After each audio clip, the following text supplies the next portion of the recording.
thoughts, and opinions expressed are the speaker's own and do not represent the views, thoughts, and opinions of Phi Labs or the Archway protocol. The material and information presented here is for general information purposes only. Hi, everyone, and welcome back to the Archway podcast. I'm your host, Valeria Salazar, and today we have Aidan Salzmann on, joining us from Stride. Welcome, Aidan. Hey, thanks for having me. I'm super happy to be here. Yeah, of course. So do you want to give us a little bit of your background? Sure. So, hi, I'm Aidan. I'm a co-founder of Stride. We do liquid staking for the Cosmos ecosystem. A little bit about me. I grew up all around the world, so I have sort of a global view, and I think that is sort of also how I got into blockchains. Like some of the core use cases, like cross-border payments and things like that, always like kind of, excuse me, intuitively made sense to me. I ended up going to UC Berkeley for school, and I met Riley, one of my co-founders there. We studied computer science, and we had a lot of overlap with various blockchain people at Berkeley. So there's a really big presence of blockchain people at Berkeley. There's this club, Blockchain at Berkeley, and like some of the Osmosis team came out of there. I think part of the Anoma team might have also worked in blockchain at Berkeley. So there's lots of roots. I was never directly involved in blockchain at Berkeley, but I was always sort of very interested in it and very interested in startups. So I ended up joining a non-blockchain related startup out of school. I worked there as a software engineer for about 2 years. And then in 2020, I saw sort of DeFi start to happen. So I saw Uniswap and SushiSwap play out. So SushiSwap had like vampire attacked Uniswap. And it was the first time that crypto like really clicked for me. This like DeFi use case made a lot of sense. And I started like comparing DeFi products to normal products. So I was looking specifically at Uniswap versus Coinbase. And one of the things that really blew my mind or kind of made me go down this rabbit hole was Uniswap had something like 500 lines of code. And I think like 5 employees. So very small team, but they were processing like a similar amount of volume as Coinbase. And Coinbase had like millions of lines of code and this massive team. And that kind of like blew my mind. So I started going down the crypto rabbit hole and got very hooked. And then from there, made my way into Cosmos. But that's a little bit of background about me. Very nice, very nice. So how did you end up in the Cosmos? Do you want to go into that a little bit? Yeah, sure. So I was sort of looking at like lots of different crypto ecosystems. And I think crypto was one of the sort of tech magic moments for me in the last, or I guess in my lifetime. I think everyone has a few, but for me, crypto was one of those. And I was really interested in thinking about scaling blockchains to the entire world and looking at other ecosystems like Ethereum, Solana. They all have these visions for scalability. But I think Cosmos has the clearest vision. So coming from an engineering background, like this idea of scaling blockchains horizontally and just adding more chains when you have more demand made a lot of sense to me. So that was part of what attracted me to Cosmos. But the other really cool thing about Cosmos was just the builder vibe. And it's a little bit hard to quantify, but just talking to people in the space, there's so many like really cool people working in Cosmos that it's hard not to be attracted to the ecosystem, I guess. Yeah, absolutely. I was just at a Cosmos meetup last night, and some people that were coming into it as like newbies were definitely saying like this is one of the more technical ecosystems, but it definitely has a lot of potential. So do you want to tell us a little bit about how Stride came to be, where you found the inspiration, how you met the team and everything? Yeah.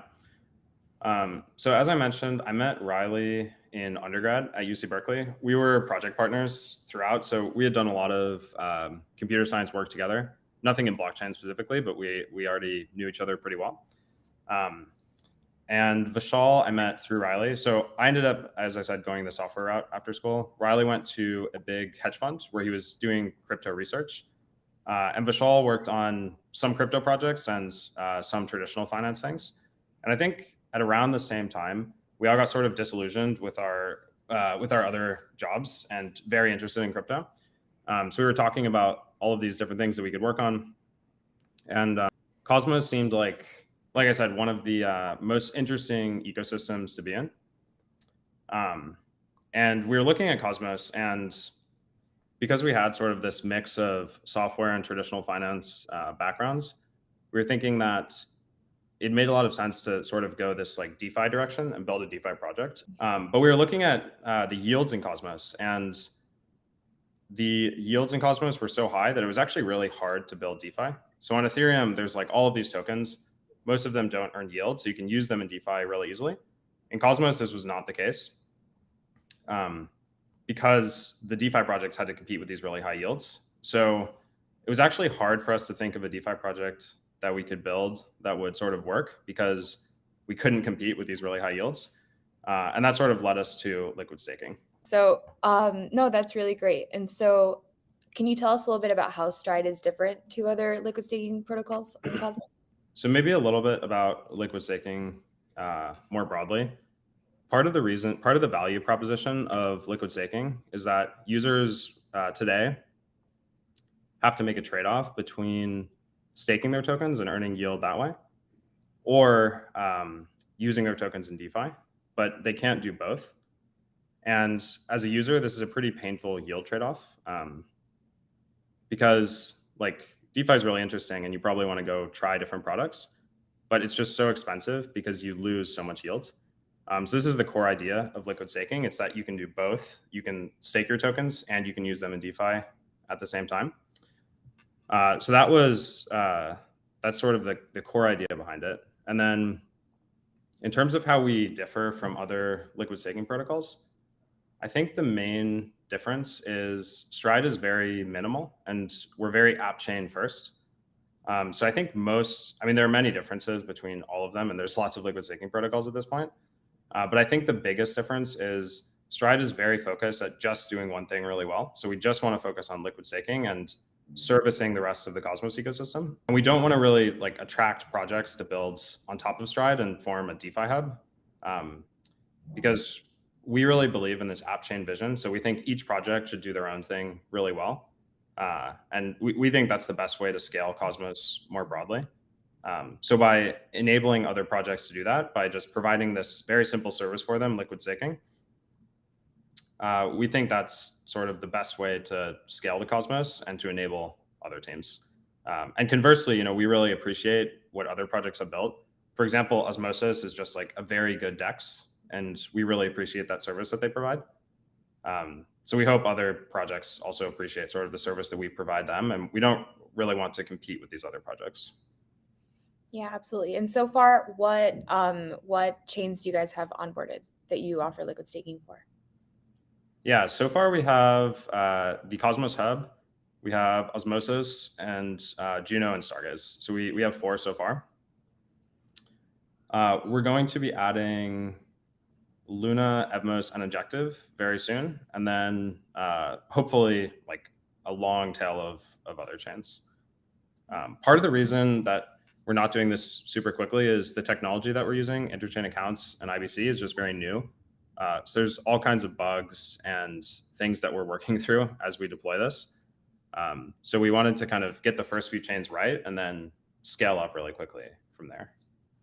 Yeah, no, that sounds like a great game plan. And so speaking of game plans, you guys recently passed a signaling proposal for your roadmap for 2023. So do you want to walk us through that a little bit? Yeah, definitely.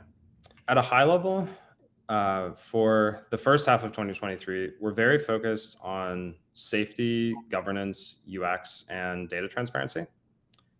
So I can kind of walk through the high level of why we're focused on each of these one by one. So on safety, I think most people would agree that it is very important that liquid staking derivatives are very safe. And the reason is because they can get very big because liquid staking has such strong product market fit.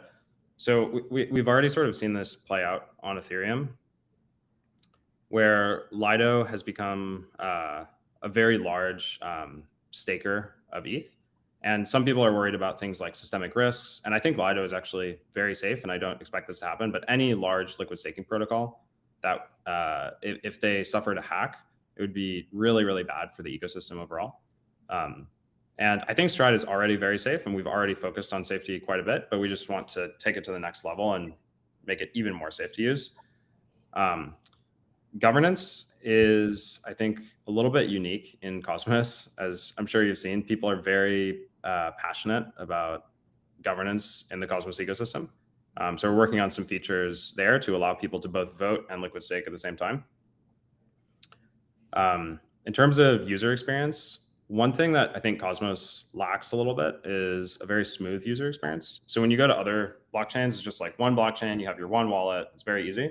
With Cosmos, there's like all these different chains and it's like kind of confusing. You have to bridge your tokens, and like if you bridge them in like the wrong direction, like your tokens like aren't fungible. So there's all these complexities. So we're thinking about how we can make using Stride feel more like using a monolithic chain. And data transparency is, we just want to make Stride more transparent. There's a lot of things that are happening on the back end right now that are not well understood. So we just want to bring those to the surface and show them to our community so that everyone sort of understands and can trust how Stride's operating on the back end. Yeah, no, that sounds fantastic. And so do you want to expand a little bit more about how you guys are working on governance? Yeah, definitely. So we have sort of 3 versions of governance. First version, which is called planetary governance. And the idea behind planetary governance, this is actually, I think, the most simple version, but maybe the most, the least useful to people. So the idea behind planetary governance is if you're holding your ST tokens on Stride, so say you're holding ST Atom on Stride, you'll be able to vote on any governance proposal on the Cosmos Hub. And the idea is we just take whatever proposal is on the Cosmos Hub and we mirror it on Stride. And then if you're holding ST Atom, you lock up your tokens and you can vote. The problem is most people don't hold their tokens on Stride for good reason. They want to go and like use them in DeFi. But this is sort of the V1 and it's the easiest thing to build. And the later forms of governance rely on this. So this is the first version of interchain governance or liquid governance that we're building. The second version is, we're calling it galactic liquid governance. So this is like, it's not planetary, it's a little bit further out. This one is just focused on the osmosis pools. And the reason is right now, we've looked at our distribution of Stride tokens and something like 90% are in the osmosis pools because it's the main use case for ST tokens right now. So if you're an ST Atom holder, there's like a 90% chance that you're in the ST Atom atom pool on osmosis. And we think this is probably always going to be the case. The percentages will change, but hopefully the pool always has lots of liquidity. And the reason is, I think all of the other DeFi integrations like lending, borrowing, all these things, they're built on top of the pool. So for our V2 of governance, we're going to allow users that are locked up in liquidity pools on osmosis vote. So we have this sort of scoped out, but it's a little bit further out. And then the final version we're calling cosmic liquid governance. And the idea here is that you can vote from anywhere in Cosmos. So if you go to like Umi and use their lending protocol, if you go to Terra, if you go to Osmosis, any of these chains, you'll be able to interact with the platform on that chain with ST tokens and vote. This one requires a little bit more research from our end. The main challenge is we need to have tokens locked up for the voting period. So there's like a few different ways that we're thinking about how to do this technically, but it's a bit of a research project for the first half of the year. Okay, so do you have like target dates for when these features are going to be released? I think planetary governance will be out within the next couple of months. So we're working on it right now. And I'm optimistic, but I don't want to commit to anything because dev timelines always get pushed back. And then the other 2 forms are much harder to say. So galactic liquid governance, probably first half of this year, but it's really hard to say. It depends on, whenever you do interchain development, there's like so many dependencies. Like as soon as we start relying on osmosis, like it just opens this like can of worms where lots of things could potentially break. And then cosmic liquid governance, I would expect some kind of research plan at the end of maybe like June. But in terms of implementation, it's a bit harder to say. Hopefully this year is what I'm optimistic for. Yeah, cross your fingers. No, but I love the names, so that's very cool.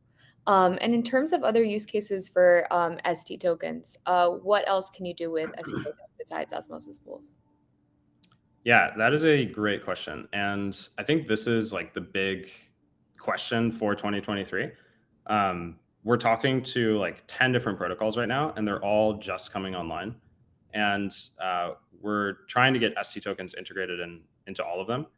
So we'd like for ST tokens to be the base asset of Cosmos DeFi. A few that I can name. So you can actually go to DMAX right now, and you can lend and borrow against ST Atom. So one use case right here is recursive staking. So the basic idea is you post some ST Atom as collateral, you borrow Atom against it, mint more ST Atom, post it as collateral, and you do this loop a bunch of times. And you actually get leverage on your staking yield. So it's kind of like an interesting leverage use case.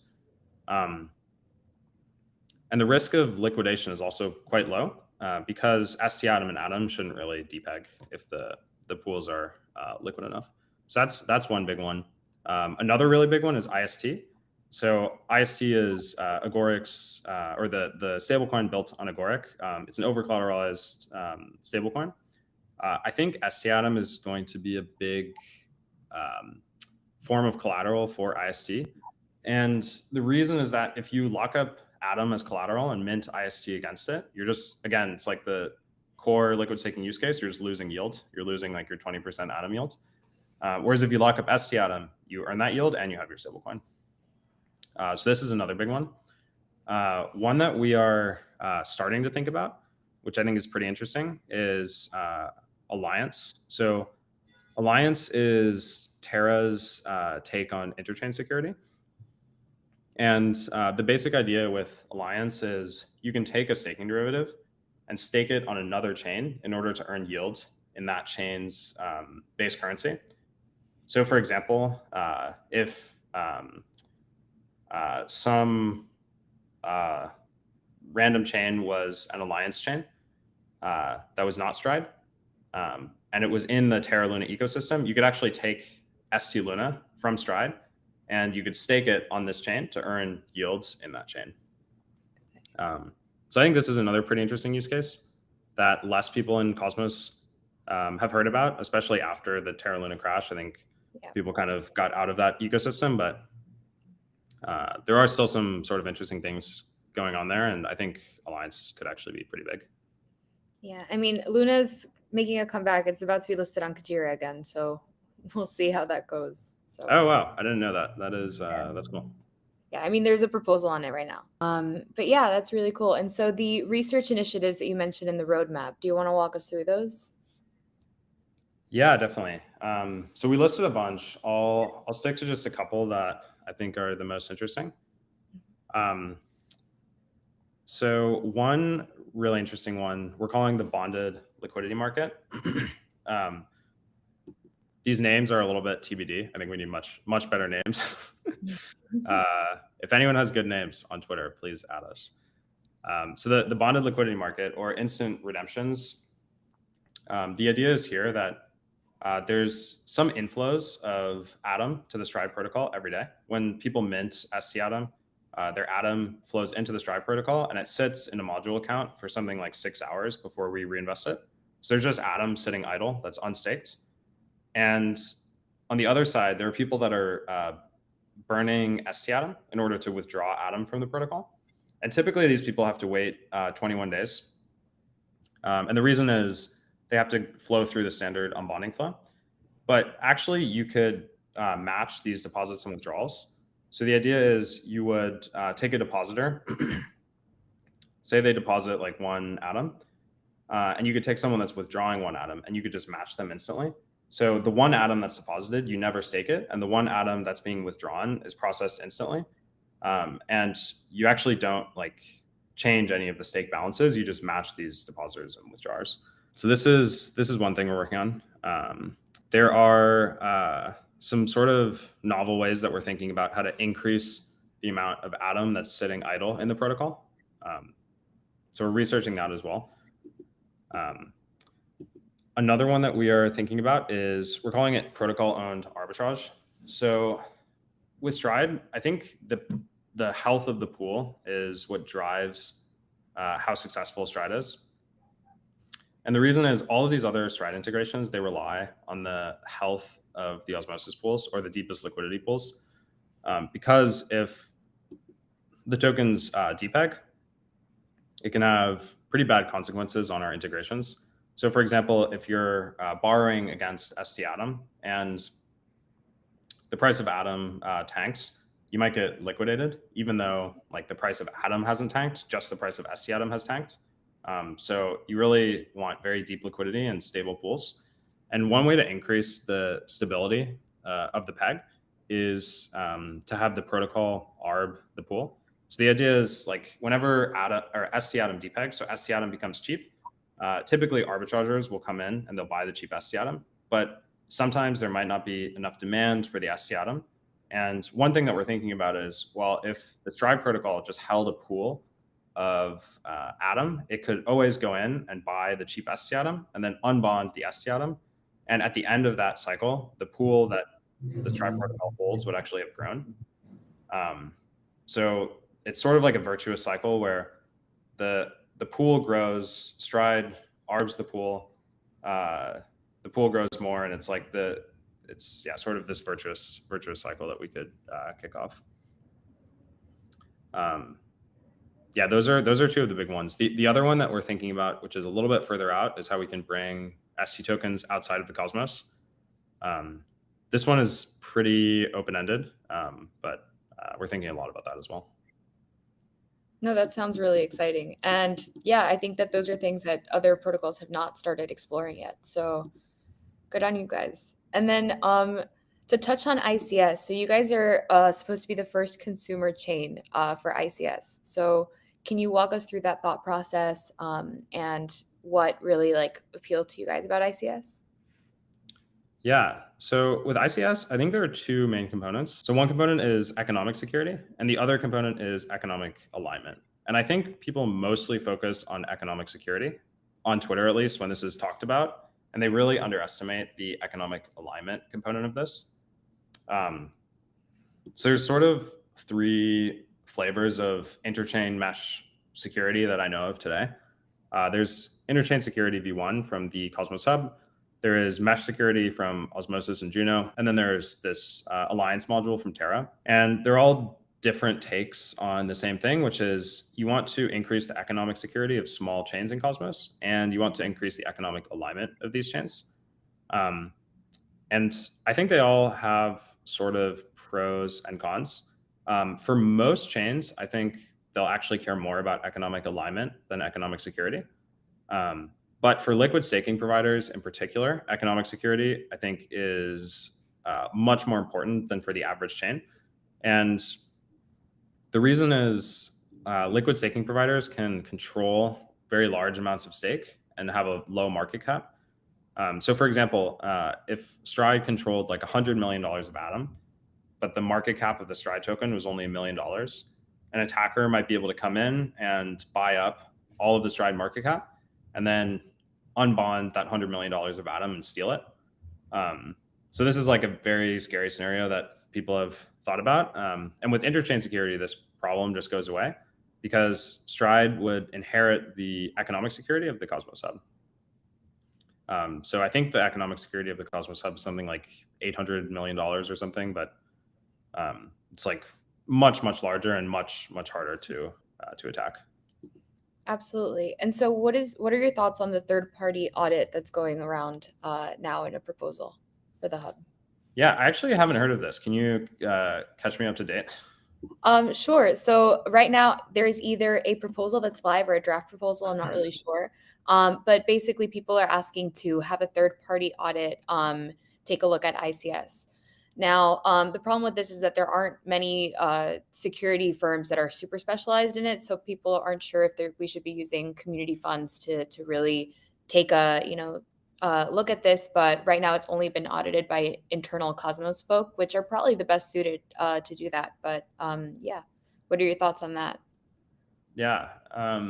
So my guess is it was audited by Informal Systems.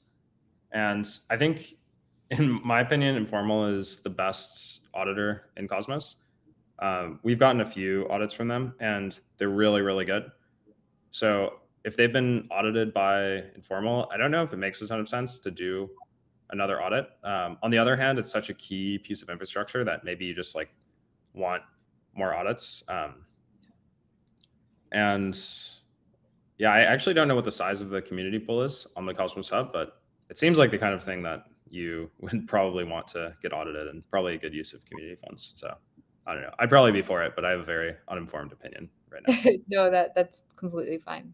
And so you recently released more information on your tokenomics and kind of like an update. Do you maybe want to walk everyone through that? Yes. So the main change to our tokenomics was a community member put up a proposal on Stride, which takes the protocol revenue and it directs it back to stakers. So it's actually an interesting case of the Stride token holders exercising their rights over the protocol revenue. So when we designed Stride, we designed it with a 10% fee. So the way that fees work is when you stake your tokens with Stride, you don't lose anything to fees initially. But when you earn yield, Stride takes a 10% cut of the additional yield that you earn. So if you would have earned, like, say, 20% yield in a year staking Atom or liquid staking Atom, with Stride fees, you'd only earn 18%. Now, Stride auto compounds tokens, so the fee is actually a little bit less than 2% effectively, because the auto compounding cancels out some of the fee. But we designed Stride with this 10% fee, and we left it up to governance to decide what to do with this fee. So right now, it's actually just being sent to like a random address on the protocol, and it's just accruing in this protocol address. It's a little bit useless. And now the Stride token holders have voted to send this revenue back to stakers. So the way this will work is, in the future, if you're staking Stride tokens, you'll earn yield in all of the zones that Stride supports. So today, that is Osmo, Juno, Stars, and Atom. So if you stake one Stride token, you'll start to see all of those tokens flow into your account. But in the future, it could be like 50 different chains. So it's kind of this interesting mechanism where if you stake a Stride token, you start earning yield from all of the different Cosmos chains. So that'll be going live pretty soon. The rest of the changes were mostly just to bring the Stride implementation in line with what we had initially described. So for example, insiders, like the team, investors, et cetera, are barred from staking rewards. So when we stake our tokens, we don't earn any staking rewards. This hasn't been implemented yet because it's pretty tricky. So this is like another thing that we're doing. And once we implement this, the staking rewards for normal stakers will go way up. I think it's like 5% right now, but it'll go up to like 50 or 60% or something like that. Wow, very cool. No, and that sounds like great alignment for the community and ST state and Stride token holders. Just because, like, if you come in and you stake Atom and you're earning revenue and you're staking Stride tokens, then you're becoming a part of all of these other communities automatically, which just sounds like a positive sum loop. So that's really interesting. Okay, cool. So do you have anything else you want to share with everyone? Maybe some final action items or information that you want to share? Yeah, let's see.